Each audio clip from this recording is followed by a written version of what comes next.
amigos da Solar TV, mais um Solar TV Entrevistas começando aqui. E hoje, novamente, recebendo o nosso amigo João Souza, da Ecore. João, seja bem-vindo mais uma vez aqui na Solar TV e muito obrigado por participar do programa e trazer novidades e esclarecimentos técnicos para o nosso público. Tudo bem, João? Tudo bom, Ricardo? Eu que agradeço estar participando aqui das entrevistas. Legal. Bom, um tema que chegou para nós aqui, João, através dos integradores, é a questão do desligamento dos inversores através da variação de tensão.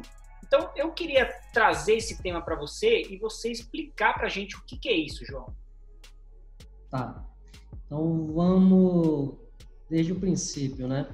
O módulo 8 do PRODIST, né, que é o procedimento de distribuição da ANEEL, ele estabelece a qualidade da energia elétrica. E aí, dentro do módulo 8, tem falando sobre as tensões máximas e mínimas, né? Isso baseado na tensão nominal. Então, por exemplo, a tensão máxima que você pode atingir é no máximo 10% acima do nominal. Acima disso, a qualidade da energia elétrica em níveis de tensão, né, ela não está legal. E abaixo do nominal, no máximo 20%. Então, se você é atendido em 220, por exemplo, você não pode ter mais do que 10% desse valor de 220 volts ou menos do que 20%. E aí já entraria, você pode abrir um chamado na sua distribuidora para solicitar correção, certo? Então, esse é um dos fatores que podem fazer com que o seu inversor fotovoltaico ele se desligue, né, por variação de tensão. Quando a tensão ela ultrapassa os 10% ou quando ela fica abaixo de 20% em relação ao valor nominal. Aí não tem jeito, aí o inversor ele tem que se desligar porque foge dos parâmetros de qualidade da energia elétrica. Uma outra coisa que pode provocar, né, de variação de tensão e pode provocar desligamento do inversor é uma oscilação da rede elétrica. Variações muito rápidas, tanto para mais quanto para menos, que são perturbações na rede, né?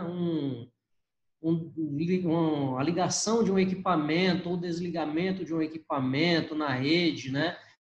Ligação de várias cargas ao mesmo tempo, isso causa algumas perturbações na rede, né?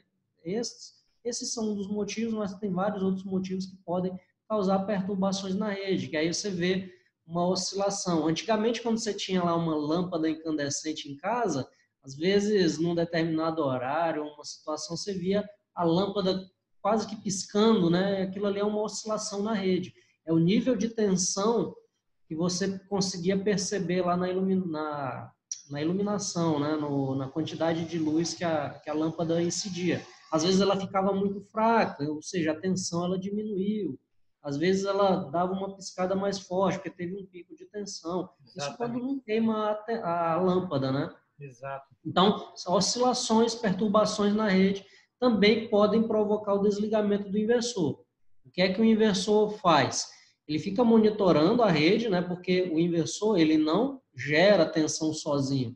Ele se sincroniza com a tensão da rede. Então, se a tensão da rede aumenta, ele também aumenta junto. Se a tensão da rede diminui, ele diminui junto. A tensão do inversor não é diferente da tensão da rede. Ele é sincronizado. E aí o que acontece? O inversor ele tem um mecanismo de segurança que se chama antilhamento passivo. Quando ocorre uma oscilação na rede, seja por tensão ou frequência, tanto para cima quanto para baixo, né? Tanto para mais quanto para menos, o inversor, ao invés de se sincronizar com essa perturbação, o que iria prejudicar ainda mais a rede, ele se desliga por segurança, para ele não se sincronizar com uma perturbação e provocar mais perturbação ainda na rede. Isso geraria um efeito em cascata. Então, ele tem esse mecanismo de segurança, que é o antilhamento passivo, que faz com que o inversor se desligue e ele não se sincronize com perturbações na rede. Bacana. E agora, esse modo de segurança dos inversores, isso não pode ser desligado, desarmado. Ou isso é possível o integrador entrar no menu e fazer o desligamento disso? O integrador ele não tem acesso a essas funções. Tá? É possível, sim, mas só quem poderia fazer algo do tipo seria o próprio fabricante, tá? Isso é uma rotina de software que tem rodando no inversor, né? Pode sim ser desabilitado, mas isso é uma coisa só a nível de fabricante, né? Distribuidor não consegue mexer nisso, e nem instalador, muito menos cliente final. Tá. Questão de segurança também nem deve, né, João? Sim, sim, não deve ser desligado, não. Tá. E aí, quando o técnico lá vai fazer o teste lá, né, para poder liberar a instalação, é o que você citou agora, o teste de desligamento, desarmamento automático quando cai a rede da concessionária, né? Então, Esse daí seria o antilhamento ativo. É ativo. quando sai a energia da rede, né? Quando a rede é desligada, seja porque faltou energia ou porque foi um desligamento programado, o inversor ele tem que se desligar. Ele não pode funcionar ilhado. Ele não pode ter uma ilha, né? Que chamam, que seria ele fornecendo energia para algumas cargas num determinado local. Ele não pode fazer isso, porque como ele está conectado à rede, se por acaso tem um técnico da concessionária de energia fazendo uma manutenção e desligou a rede, e eu de repente vou lá e tento ligar o fotovoltaico, ou ele permanece ligado por algum motivo, eu vou estar energizando a linha da distribuidora e posso provocar um acidente. Então, o antilhamento ativo, ou simplesmente o antilhamento, ele tem que existir, né? Não existe nem essa opção. Se o inversor é on-grid, ele tem o antilhamento. Tá, qualquer inversor. Correto. Não, perfeito. Agora, eu achei legal você falar da questão da lâmpada, né? A lâmpada, antigamente, em instalações antigas, qualquer variação, ligou um secador, ligou uma máquina um pouquinho mais forte, dava essa variação. Então, se você tiver essas anormalidades em uma rede de um cliente, seja residencial, comercial, que tenha uma instalação mais antiga, o inversor ele pode ficar desarmando por conta disso, correto, João? Sim. Não precisa nem ser instalação antiga, tá? Por exemplo, em granjas, né, aviários, você usa ainda a lâmpada incandescente, porque você, além de ter uma iluminação mais fraca, Aquece. né, dimerizável, que você consegue diminuir propositalmente a intensidade da luz, você ainda tem aquela geração de calor, né? Então, ainda tem bastante aviário no Brasil e utiliza a lâmpada incandescente porque é uma necessidade mesmo, né? Tanto pela iluminação, que você regula a iluminação ali, uma iluminação mais fraca, e também para gerar um aquecimento ali, deixar numa determinada temperatura dentro do aviário. E aí, o que acontece muito também, por exemplo, que faz com que o inversor se desligue por tensão, normalmente em área rural. Em área rural é bem complicado, porque, primeiro, você tem o lado da concessionária, que a concessionária, ela normalmente tem um transformador para atender consumidores um bastante distante do outro, né? Você tem um consumidor aqui em cima do transformador, né?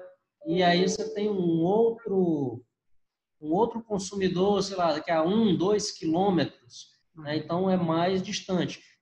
Por conta disso, né, para não ter que ficar colocando vários e vários transformadores, a concessionária primeiro coloca o transformador com o TAP dela um pouco mais acima, então o nível de tensão já é um pouco mais alto para quem está mais próximo do transformador, para compensar uma queda de tensão no consumidor a quilômetros de distância, né? Para economiza em reguladores de tensão, por exemplo. Só que aí gera um problema, que é justamente a grande variação de tensão. Quando, sei lá, um proprietário de uma área rural liga um determinado equipamento, um maquinário, ou todas as suas cargas de uma vez, a rede é impactada, né? E aí provoca bastante oscilação. Então, em área rural, né, é muito comum você ter problemas com níveis de tensão fora dos padrões de qualidade estabelecidos pela ANEEL. E aí não tem jeito. Ou você sobe o nível de tensão do inversor para o máximo permitido, né?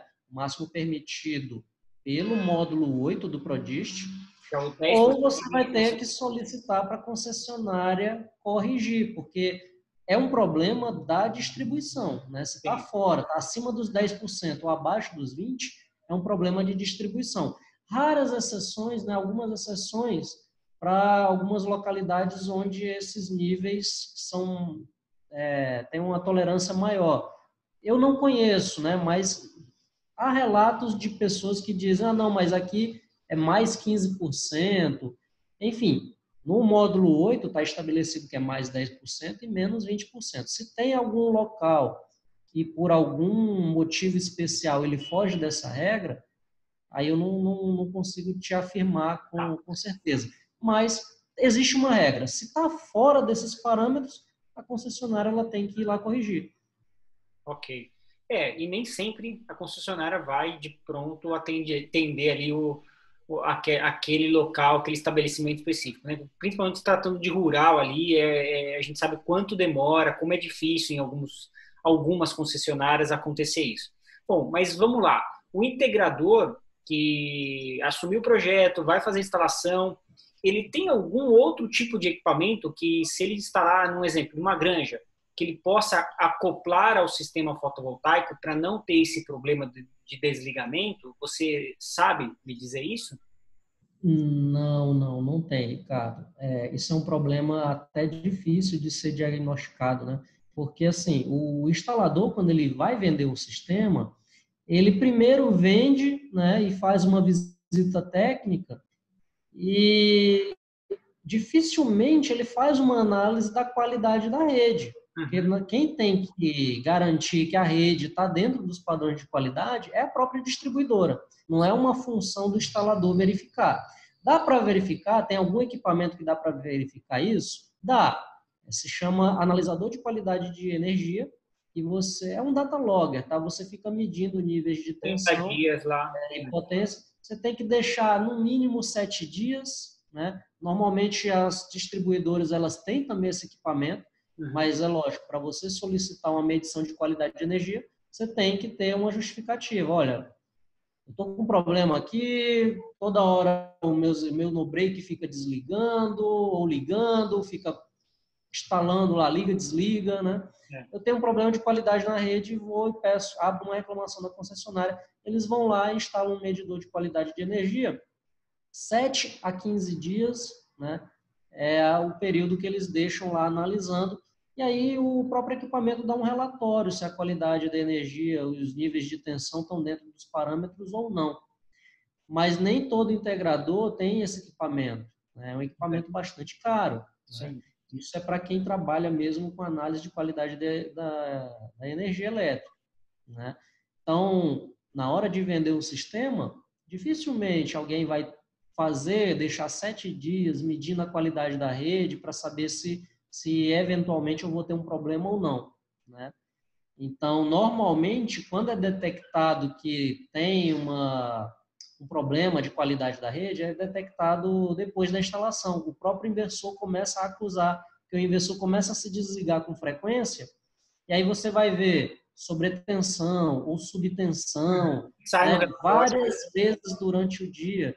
E aí você já, batata, você vai primeiro medir as tensões para ver se ele está sendo entregue da forma adequada. Aí você mede lá no medidor de energia, lá no padrão de entrada. Agora, dá para entender também que pode ser um problema do inversor? Dá para Um entender. falso positivo de falha de rede? Não, muito boa pergunta que eu poderia ter complementado antes, mas eu preferi esperar o gatilho. O inversor não, mas a instalação sim. É possível que uma instalação mal feita provoque aumento de tensão no inversor. Sim. O que acontece? Quando você tem uma carga, né, ou seja, um equipamento que consome energia, é muito provável que acabe acontecendo uma queda de tensão, né? Por exemplo, se você liga uma lâmpada incandescente num circuito de 1 metro, você vai ter uma tensãozinha lá que é praticamente a tensão da tomada, a tensão da rede. Agora, se você coloca a 1 quilômetro de distância, né, a tensão que está lá no início do circuito é diferente da que está lá no final, a tensão cai. Porque o próprio condutor, ele é uma resistência, ele tem uma resistência bastante pequena, né? Mas ele tem uma resistência. Então, ele provoca uma queda de tensão. E aí, o que acontece com o inversor? O inversor, ao contrário, ele é uma fonte de energia. Então, o que acontece? Normalmente, a tensão no inversor, ela vai elevar se você não utilizou o condutor adequado. Em vez, você vê a queda de tensão no fluxo reverso, né? Você olha, o sentido do fluxo de energia é do inversor para a rede. Então, vai ter uma queda de tensão do inversor para a rede. Só que lá na rede, o que você tem é a própria tensão da rede. Então, Sim. você acaba enxergando um suposto aumento de tensão no inversor. Mas não foi provocado nem pela rede e nem pelo inversor. É provocado pelo próprio cabeamento. Então, já atendi alguns casos de suporte, né? Alguns não, vários já, né? De que tem esse tipo de problema, né? Disparos por sobretensão.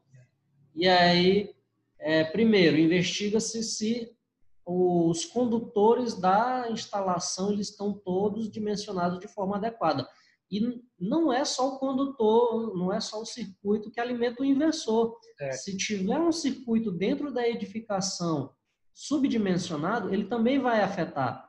Por exemplo, eu tenho um inversor que ele está ligado na casa e aí o circuito que alimenta a geladeira está subdimensionado. Em vez dele usar um cabo de 2,5 milímetros, ele está usando um de 1,5 ou até menos. O que vai acontecer? Vai ter uma queda de tensão ali. Para o inversor, você vai ver uma tensão mais alta do que a tensão que está lá na geladeira. O que vai acontecer? O inversor ele vai disparar por tensão alta. Aí é o problema de subdimensionamento. Aí o condutor ele tem que ser corrigido. Por quê? A corrente elétrica ela circula do inversor para a geladeira. Ah, mas eu fiz toda a minha instalação do inversor perfeita, sei lá, cabo de 10 milímetros, que era o que deveria ter sido usado, tá tudo certo. Não, mas qualquer outro circuito da edificação que esteja consumindo a corrente elétrica gerada pelo inversor, ele pode se tornar um gargalo. Eu costumo utilizar a analogia de um cano de água, né? Que a vazão é similar à corrente elétrica e a pressão é similar à tensão. Quando você aumenta a pressão na tubulação, essa tubulação ela pode explodir, ela pode quebrar a tubulação, né? O encanamento. Isso não acontece com o inversor porque quando a tensão começa a aumentar, ele se desliga. A mesma coisa acontece com a vazão. Você quer aumentar a vazão de uma tubulação, você aumenta a pressão. Então, se você quer aumentar a corrente elétrica, você teria que aumentar a tensão.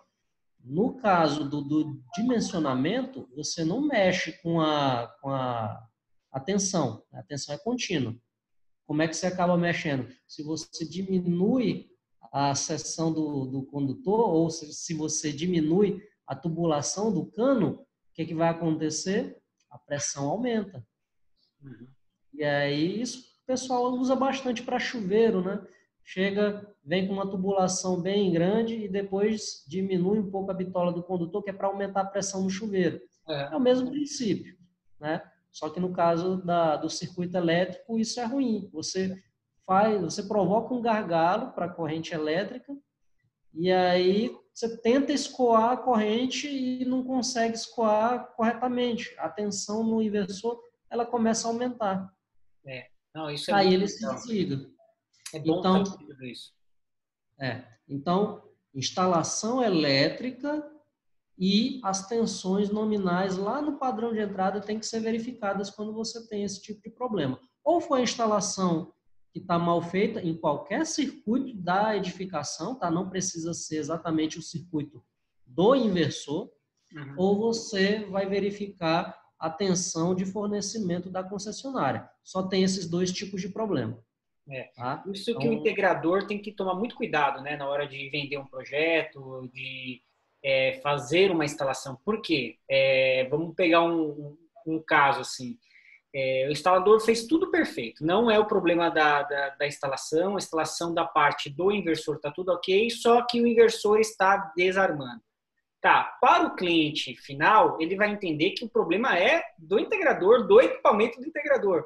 Mas aí, se tiver o caso da geladeira lá dentro da casa, que é um outro circuito, e isso está com problema, às vezes o dono da casa vai querer acionar o integrador por conta disso. Não, mas o teu equipamento está desligando, não é a minha geladeira que está dando problema. Então ele não entende isso. É por isso que é legal checar, assim, dar uma olhada na instalação do cliente, verificar. Claro que não dá para se fazer isso em tudo. Você não vai sair checando todas as bitolas de cabo e tudo mais. Mas é importante ter uma ideia aonde você vai instalar aquele equipamento e deixar o cliente bem ciente do que pode acontecer se a instalação dele tiver com problema, né? Eu posso citar 2 casos reais, né, disso daí. Primeiro, o da bitola do condutor, né? Teve um caso que o instalador fez a instalação do sistema fotovoltaico, perfeito, acho que o condutor era de 25 milímetros quadrados, do inversor, né?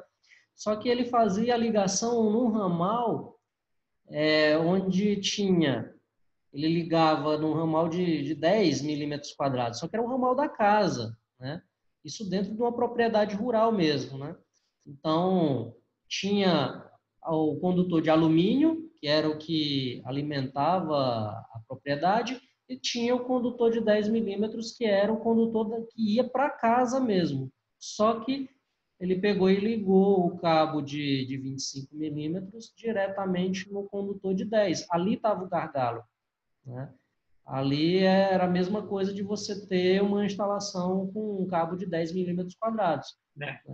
Então, se transformava num gargalo e aí aumentava a tensão, começava a desligar, fazia leitura da tensão no padrão de entrada, as tensões tudo ok. E o inversor desligava. Mas o problema era justamente um circuito da edificação que ele não estava dimensionado adequadamente para aquele fluxo de corrente que circulava nos condutores.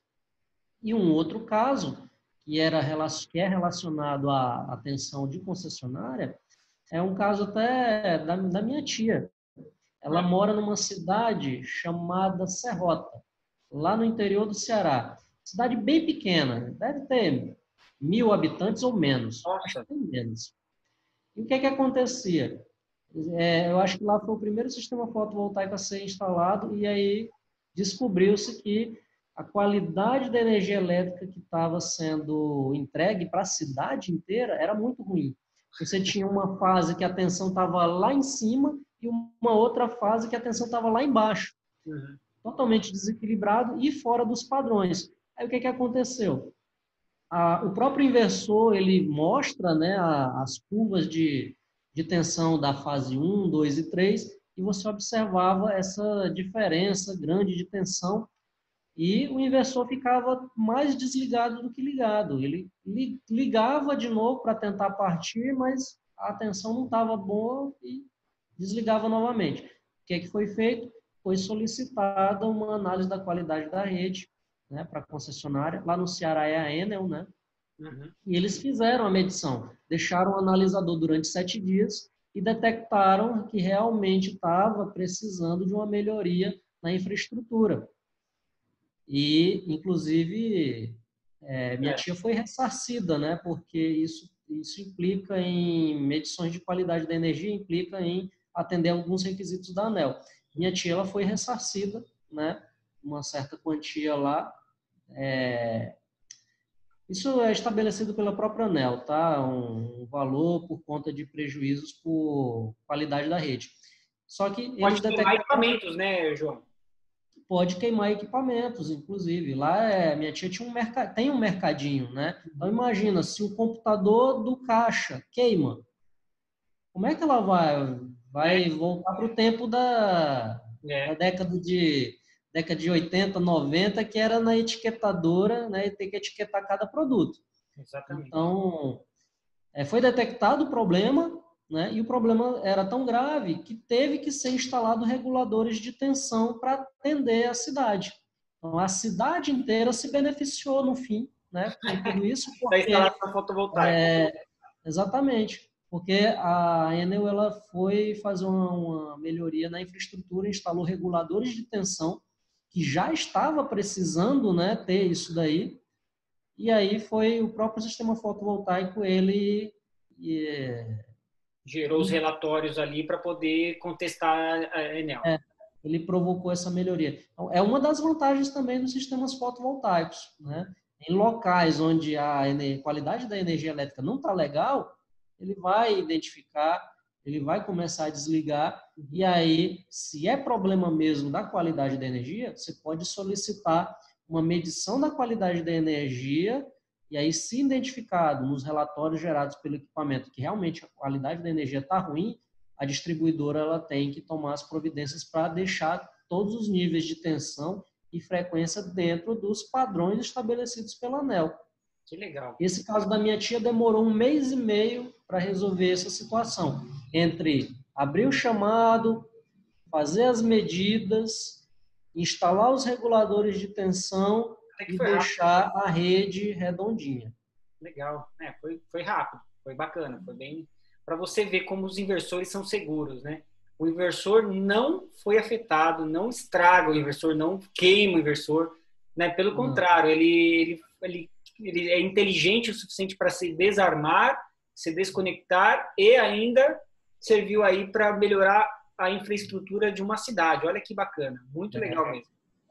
E aí entra um alerta, né? Um adicional aqui na nossa conversa, é que tem muitos instaladores que eles conseguem, né, com os inversores, aumentar os limites de tensão.